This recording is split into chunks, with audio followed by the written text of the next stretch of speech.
एक आदमी है, उसका नाम है सचिन तेंदुलकर।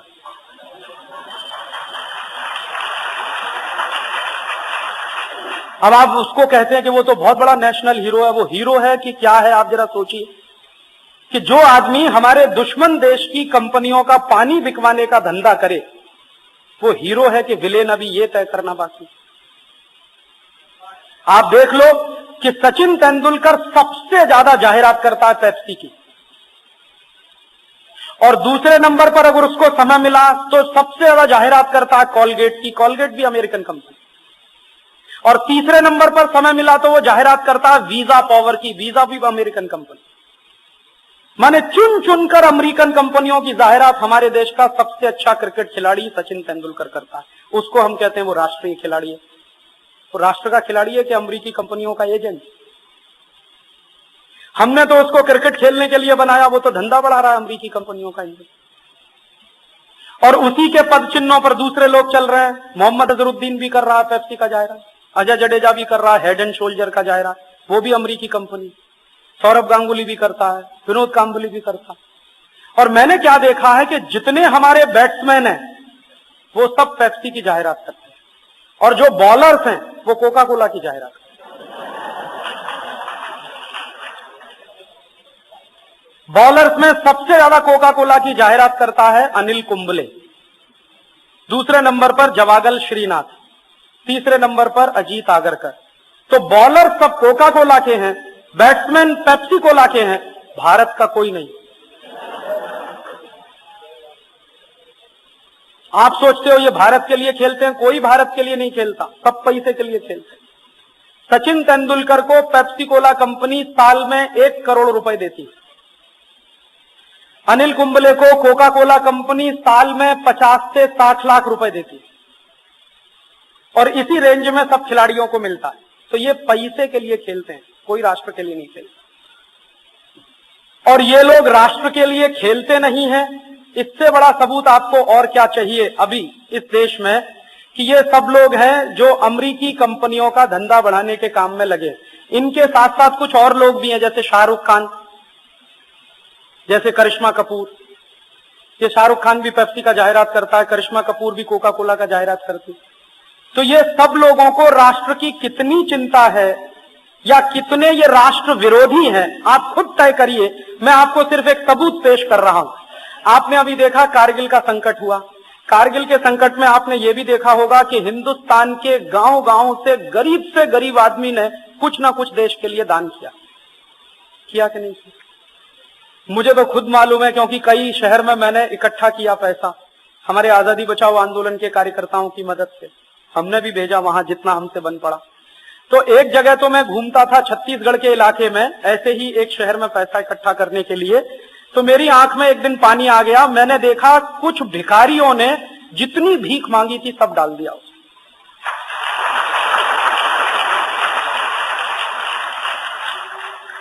माने जो रोटी खाने के लिए उन्होंने कहीं से भीख मांगा था, वो पैसा भी कारगिल निधि में डाल दिया उन्होंने कि ये भेज दो, इससे बड़ा हमारा और क्या कंट्रीब्यूशन हो सकता है देश के लिए। इतने जिंदा दिल भिखारी, लेकिन दिल के कितने अमीर। उनके पास तो वही एक सहारा, रोज मांगना रोज खाना, रोज कुआं खोदना रोज खाना, और दे दिया सब पैसा। तो मैंने कहा आज का भोजन कैसे करेंगे? उन्होंने कहा नहीं करेंगे 1-2 दिन भोजन। इतने दिल के बड़े लोग हैं ये सब, जिनको हम भिखारी कहते हैं। एक ऐसे भी जगह मेरी आंख में आंसू आए। एक 3.5 साल का लड़का, हम ऐसे सड़क पे गुजरते थे मांगते हुए कि कारगिल के लिए जिसको दान करना है वो करे। तो एक 3.5 साल का लड़का अपने घर के अंदर गया, अपनी गुल्लक लेकर आया। गुल्लक समझते हैं जिसमें पैसा रखते हैं? उसने कहा इसको तोड़ लो और इसमें जितना मिले तो वो सब कारगिल में भेज। तो उसी के सामने हमने उसकी गुल्लक तोड़ी मिट्टी की, तो उसमें कुछ 1100 रुपए निकले। उसने सब दे दिए। 3.5 साल के बच्चे की आप चेतना देखिए राष्ट्र के बारे में। मैंने उस बच्चे को एक ही प्रश्न किया कि ये पैसे तुमने किस लिए जमा किए थे? उसने कहा अंकल मैं इसकी साइकिल खरीदने वाला था। तो मैंने कहा अब तो तुम्हारी साइकिल नहीं आएगी। तो उसने कहा ठीक है नहीं आएगी, ये पैसा कारगिल भेज दीजिए। और उसके मां और बाप को बहुत गौरव महसूस हुआ कि हम शायद 100 रुपया देते या 200 देते या 500 देते, हमारे बेटे ने पूरी गुल्लक दे दी। तो तो 3.5 साल का बेटा हो या हिंदुस्तान का गरीब से गरीब आदमी, 90 साल का बुजुर्ग हो या कोई नौजवान, सबने कुछ न कुछ दिया। लेकिन आपको मालूम है सचिन तेंदुलकर ने क्या दिया, विनोद कांबली ने क्या दिया, अजय जडेजा ने क्या दिया, शाहरुख खान ने क्या दिया, करिश्मा कपूर ने क्या दिया? इन लोगों ने क्या दिया कारगिल के लिए? कुछ नहीं दिया। अपने खीसे में से निकालकर, अपने घर में से निकालकर एक पैसा नहीं दिया। आप जानते हैं ये सब करोड़पति लोग हैं, इन्होंने करोड़ों रुपए हिंदुस्तान के नाम पर इकट्ठा किया है। उसमें से अगर 2, 5, 10 करोड़ भी ये देते तो इनके घर में कोई कमी नहीं होने वाली थी, लेकिन नहीं दिया। जब इनके ऊपर दबाव पड़ा कि कारगिल में कुछ ना कुछ देना चाहिए, कुछ ना कुछ करना चाहिए, तो इन सब लोगों ने मिलकर क्या किया कि चलो एक फुटबॉल का मैच खेलेंगे और फुटबॉल के मैच में टिकट बेचेंगे और उस टिकट की जो बिक्री होगी, उसका जो पैसा आएगा, उसमें अपने मैच का खर्चा निकालकर जो बचेगा वो कारगिल पे देगा। तो मैच हुआ दिल्ली में, आप सब जानते हैं, एक तरफ फिल्म स्टार, दूसरी तरफ तो ये क्रिकेट प्लेयर। तो मैच में टिकट किसने खरीदा? लोगों ने जो खुद भी कारगिल में दान कर रहे थे। हमारे जैसे, आप जैसे ही लोगों ने तो टिकट खरीदा। तो टिकट का पैसा तो उनके खीसे का था जो पहले भी दे चुके थे कारगिल के लिए। इन्होंने अपनी जेब से निकालकर क्या दिया देश के लिए? तो आप सोच लीजिए ये कितने राष्ट्र के लोग हैं और हम इन्हीं के लिए माथामारी करते हैं। और ये कितने निकृष्ट और घृणित किस्म के लोग हैं। थोड़े दिन पहले कपिल देव ने कहा कि पाकिस्तान से मैच नहीं खेलना चाहिए। बहुत अच्छी बात है, चलो अकल तो आई। लेकिन अब क्या बोल रहा है? अब कह रहा है कि चूंकि युद्ध खत्म हो गया है तो पाकिस्तान से मैच खेल लेना चाहिए। मतलब क्या है कि मैच होगा तो सबका हिस्सा उसमें बनेगा। मैच होगा तो पेप्सी कप होगा या कोका कोला कप होगा या विल्स कप होगा, और जो भी कंपनी मैच को स्पॉन्सर करेगी वो लाखों रुपए, करोड़ों रुपए रखेगी। तो किसी खिलाड़ी को कुछ मिलेगा, किसी को कुछ मिलेगा। कपिल देव को कुछ नहीं मिलेगा तो एक्सपर्ट कमेंटेटर के रूप में तो बुलाया ही जाएगा, तो उसमें 10-20 लाख तो मिल ही जाएगा, इसलिए मैच खेल लो।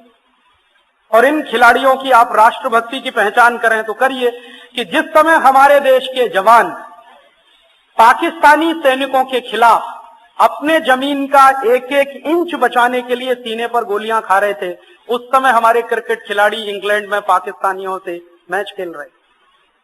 अगर इनमें थोड़ी भी राष्ट्रभक्ति होती और थोड़ी भी देशराज की भावना होती तो जिस दिन भारत पाकिस्तान का मैच होने वाला था, ये प्रेस कॉन्फ्रेंस बुलाते और कहते कि ये मैच संभव नहीं। हम इंग्लैंड में खेलें विश्व कप या ना खेलें, लेकिन ये हमारे राष्ट्र की अस्मिता का प्रश्न है, हमारे राष्ट्र के स्वाभिमान का प्रश्न है। ये मैच संभव नहीं है भारत पाकिस्तान का। आपको जो करना है करिए। आप हमारी टीम को डिबार करना चाहते हैं कर दीजिए, हमारी टीम को ग्रुप 6 में से निकालना हो तो निकाल दीजिए। हम मैच नहीं खेल सकते क्योंकि राष्ट्र के स्वाभिमान से बड़ा तो कोई मैच नहीं होता दुनिया में, राष्ट्र की अस्मिता से बड़ा तो कोई मैच नहीं होता पूरी दुनिया में। लेकिन किसी ने नहीं कहा। पाकिस्तान से बाकायदा मैच हुआ और मैच खत्म हुआ, उसके बाद और मैच हुआ, वो भी खत्म हुआ। और जब ये पक्का हो गया कि हिंदुस्तान की टीम अब सुपर 6 में हार गई है और झोली डंडा लेकर वापस आने वाली है, तब इनमें कारगिल प्रेम पैदा हुआ। उसके पहले कहां था? मैच चूंकि खत्म हो गया और कुछ काम नहीं था, धंधा नहीं था, तो कारगिल प्रेम पैदा हो गया। ये तो सब आर्टिफिशियल है, बनावटी। ऐसे हमारे देश के क्रिकेट खिलाड़ी हैं या ऐसे हमारे देश के स्टार्स हैं जिनको आप एक्टर एक्ट्रेसेस कहते हैं। ये तो सब राष्ट्र की बर्बादी के काम में लगे हुए लोग हैं। इनको तो राष्ट्र का हीरो कैसे कहें? ये तो टॉप मोस्ट विलेन है। और दुर्भाग्य क्या है हम सब लोगों का कि इन्हीं विलेनों की फोटो हमारे घरों में मिलती है। वो शाहरुख खान की भी फोटो मिलेगी, जूही चावला की भी मिल जाएगी, करिश्मा कपूर की भी मिल जाएगी, सचिन तेंदुलकर की भी मिल जाएगी, मोहम्मद अजहरुद्दीन की भी मिल जाएगी, अजय जडेजा की भी मिल जाएगी। हमको तो अकल ही नहीं है और हमको ये भी समझ में नहीं आता कि कौन राष्ट्र का दुश्मन है और कौन राष्ट्र का दोस्त है। हम तो अपने पराये का भेद भी खत्म कर गए। ये भी नहीं समझता कि किसकी फोटो होनी चाहिए, किसकी नहीं होनी चाहिए। और मुझे सबसे बड़ी तकलीफ क्या हुई कि ये Pepsi Cola, Coca Cola, Wills कंपनियों की जाहिरात करने के लिए जो क्रिकेट का खेल होता है, ये क्रिकेट का खेल किसी राष्ट्र के लिए नहीं हो रहा। ये गलतफहमी में आप मत रहिए कि राष्ट्रों की दोस्ती बढ़ाने के लिए क्रिकेट का खेल हो, कुछ नहीं। कंपनियों की जाहिरात करने के लिए क्रिकेट का खेल है। बिक्री बढ़ाने के लिए क्रिकेट का खेल है, इसलिए पेप्सी कप होता है, कोका कोला कप होता है, विल्स ट्रॉफी होती है, इंडिया कप आपने कभी सुना है? भारत ट्रॉफी कभी सुना है? भारत कप आपने सुना है कभी क्रिकेट में होता? क्यों नहीं होता? पेप्सी कप है, कोका कोला कप है, विल्स ट्रॉफी है, तो इंडिया कप क्यों नहीं हो सकता? भारत कप क्यों नहीं हो सकता? क्योंकि इनको राष्ट्र से कुछ लेना देना नहीं, इनको सिर्फ पैसा चाहिए, खेल के बहाने से आए या सिनेमा के बहाने से आए या किसी और तरीके से आए, पैसा पैसा पैसा, पैसे के लिए मर रहे हैं सब, कुछ राष्ट्र के लिए इनके दिल में। और मुझे तकलीफ उससे भी बड़ी क्या हुई कि इन्हीं के चक्कर में हिंदुस्तान के करोड़ों नौजवान घंटों घंटों बर्बाद करते हैं टेलीविजन के सामने बैठकर, 8 घंटे क्रिकेट का मैच देखते हैं। और इस बार भी मैं एक चीज बहुत गहराई से महसूस करता रहा कि जब तक इंग्लैंड में भारत की टीम सुपर 6 में रही, तब तक हिंदुस्तान में कारगिल निधि के लिए एक भी रैली नहीं हुई किसी भी गांव में। आजादी बचाओ आंदोलन की 2-4 रैलियों को छोड़कर जो हम लोगों ने की थी मध्य प्रदेश के कुछ इलाकों में, हिंदुस्तान के किसी भी अखबार की कटिंग आपको बता नहीं सकती, जब तक हिंदुस्तान हारा नहीं सुपर 6 में, तब तक हिंदुस्तान में कहीं कारगिल निधि की कोई रैली नहीं हुई, कहीं हिंदुस्तान में खून देने वालों की लाइन नहीं लगी। जैसे ही हिंदुस्तान हारा और पता चला कि टीम वापस आ रही है झोली डंडा लेके, तब लोगों में भी कारगिल प्रेम पैदा हुआ, तब रैलियां होना शुरू हुई, खून देना शुरू हुआ।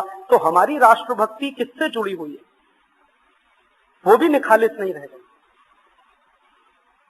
और जब देश के करोड़ों करोड़ों नौजवान फंसे हुए थे क्रिकेट के मैच में, तो हिंदुस्तान के जवान सीमा पर 1-1 इंच जमीन की रक्षा कर रहे थे। मैं सोच रहा था कि अगर कहीं हमला उससे भी भयंकर होता और पूरी सीमा पर हमारे देश में हमला हो गया होता, तो हमारे तो करोड़ों लोग बैठकर टीवी ही देखते रहते और हिंदुस्तान को दुश्मन ने खलास कर दिया होता।